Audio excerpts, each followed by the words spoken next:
inumin ko ngayon ay honey.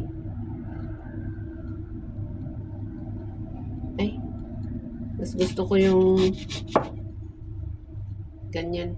Kalahati lang ay 1/4. Maasim eh. Tsaka okay lang yung ano.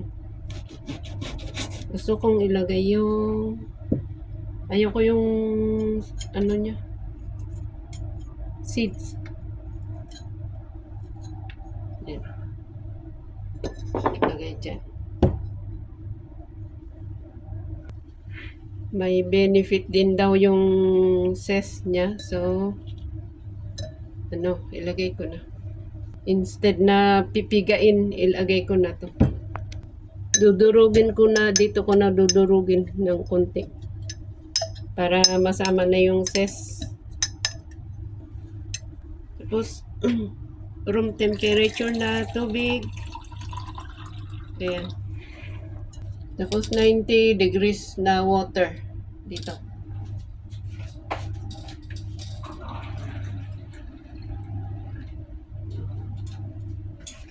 Yung tubig na 90 degrees ang kainit niya.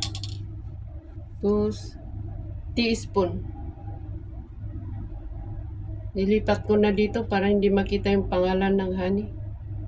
Teaspoon lang para hindi tayo masobrahan ng sweets. So, yan.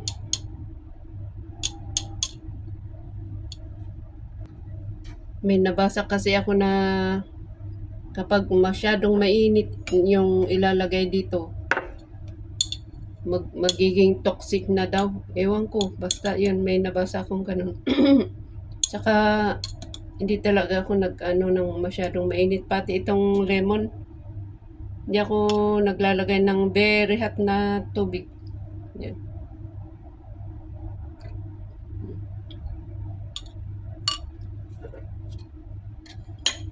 Yung katamtaman lang yung asim at saka yung tamis. Yan. Yan na po ang ating lemon. Ano tawag dito? Lemon water. Lemon, ano ba? Honey lemon water. Kaya 1/4 ang nilagay ko para tamang-tama lang sa 1 teaspoon. Pero kasi hindi naman maganda yung asukal pa rin ito, kahit honey, kahit pure, asukal pa rin. Yan. Let's eat na. Pero sa akin lang po to yung depende po kung gusto nyong matamis na matamis, dagdagan nyo yung honey. Pero sa akin, ito lang. Minsan nga, mas maganda pa kung hindi ko lagyan ng honey, pero minsan naasiman ako sa lemon, so nilalagyan ko ng konti.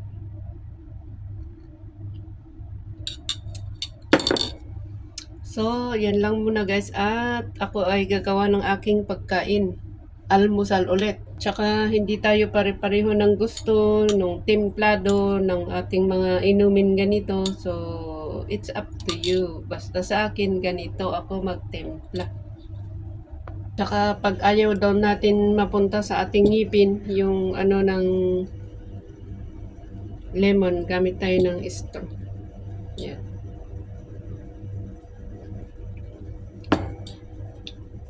Kasi para hindi mapunta sa ngipin. Ay naku, bilis naman ng minute. Busin ko na lang ito bago ako mag-almusal para tubig na lang inumin ko pagkatapos. Yan. Maiksi kasi itong aking straw, ay mahaba itong aking baso. So, yan, naghuhulog yung aking straw.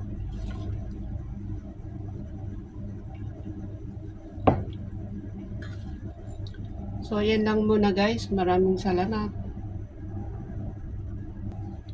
Medyo maasim pa rin sa akin yung 1/4 na lemon.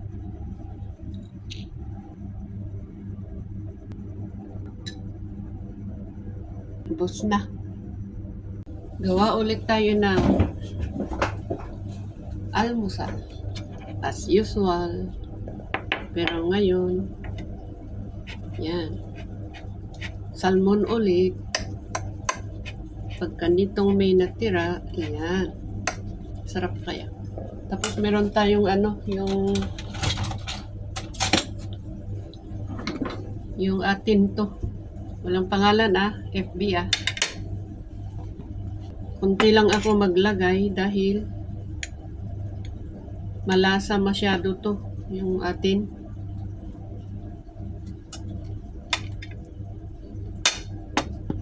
At ang bilis ng minutos. Ipos ko. Masa-masa lang para magkadikit-dikit lang. Okay na yun. Yan. Tapos kulang itong tinapay sa akin.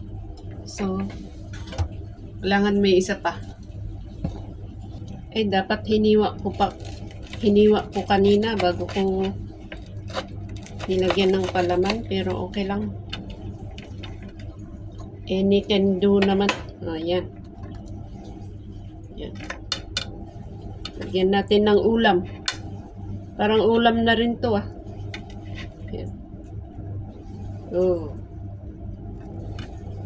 Ayaw ko yung masyadong marami yung dressing niya. So, ayan. Basta lang nagdikit-dikit yung yan. Basta lang ito, isang slice to pero hiniwa ko para ilagay ko to. Yummy breakfast. Ayan.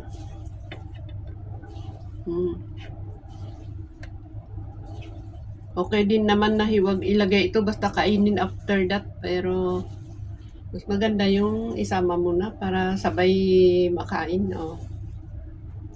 Okay. Ano ba? Okay ba? Is it nice? Let's eat na po. Hindi ko alam tawag dito. Ito alam ko sandwich. May sandwich. Ayan.